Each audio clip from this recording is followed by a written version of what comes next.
England, Wales এবং স্কটল্যান্ডের কিছু অংশে সপ্তাহের শেষে তীব্র ঠান্ডা ও তুষারপাতের পূর্বাভাস দিয়েছে মেট অফিস।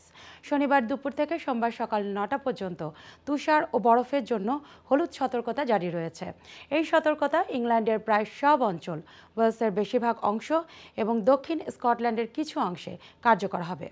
মেট অফিস সতর্ক করেছে, তুষারপাতের কারণে গ্রামীণ এলাকাগুলো বিচ্ছিন্ন হয়ে যেতে পারে। স্কুল বন্ধ, বিদ্যুৎ সংযোগ বিচ্ছিন্ন এবং যানবাহন পরিষেবায় বিলম্ব বা বাতিল হওয়ার সম্ভাবনা রয়েছে।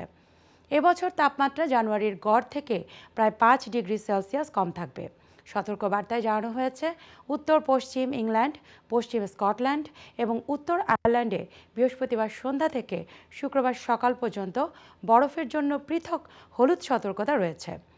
একই সঙ্গে উত্তর পূর্ব স্কটল্যান্ড, অর্কনি ও শেটল্যান্ড দ্বীপপুঞ্জে রয়েছে তুষারপাতের পূর্বাভাস।